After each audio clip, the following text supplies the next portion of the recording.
राजकुमार are Pandey और खेसारी लाल यादव की ये लड़ाई है जो एक लेवल नेक्स्ट चली गई है। आपको बता दें कि इन दोनों की लड़ाई में इस वक्त पलड़ा राजकुमार आर पांडे का भारी होता नजर आ रहा है। वैसे किन आधारों पर, किन सबूतों पर, तो हम आपको बता दें कि खेसारी लाल यादव ने राजकुमार आर पांडे को फ़ोन किया था। फ़ोन करने के बाद राजकुमार आर पांडे को खेसारी लाल यादव ने बहुत धमकाया। वैसे आप सभी जानते हैं कि राजकुमार आर पांडे की फिल्मों में खेसारी हीरो रहे हैं, लेकिन तब खेसारी इतना बड़ा नाम नहीं थे। और तब जब खेसारी लाल यादव इतना बड़ा नाम नहीं थे तो उन फिल्मों में खेसारी का जो प्रॉफिट बनता था, जो प्रॉफिट शेयर होता था, उसे राजकुमार आर पांडे ने नहीं दिया।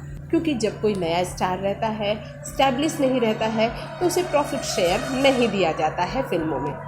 स्टैब्लिश स्टार को जिसे बहुत ज़्यादा बेनिफिट हो सकता है, उसी को प्रॉफिट शेयर दिया जाता है। तो हम आपको यहाँ ये बताते हैं कि राजकुमार आर पांडे जितनी भी फिल्में खेसारी के साथ की है, उनमें खेसारी को किसी में भी प्रॉफिट शेयर नहीं किया है।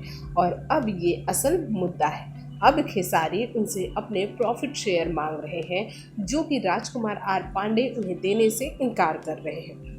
और इसी कॉल में खेसारी ने राजकुमार आर पांडे के साथ बहुत गाली गलौज की थी, और ये सारी रिकॉर्डिंग राजकुमार आर पांडे ने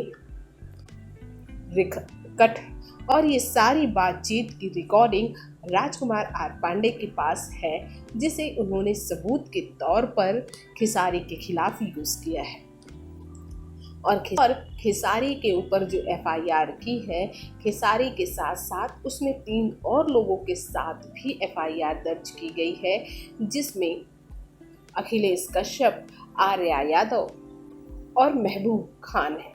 आपको हम यहाँ ये बता दें कि खेसारी लाल यादव इस कॉल रिकॉर्डिंग में राजकुमार आर पांडे को धमकाते नज़र आ रहे हैं, गाली गलौज करते नज़र आ रहे हैं, साथ ही उन्हें क्षति पहुंचाने तक की बात करते नज़र आ रहे हैं।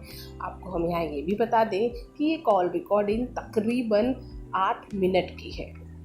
वैसे राजकुमार आर पांडे और खेसारी के बीच के रिश्ते पहले बहुत ही अच्छे हुआ करते थे। राजकुमार आर पांडे खेसारी को बेटा जैसा माना करते थे। और आपको हम यहाँ ये भी बता दें कि इन दोनों के बीच खटास प्रदीप पांडे चिंटू की वजह से ही आई है।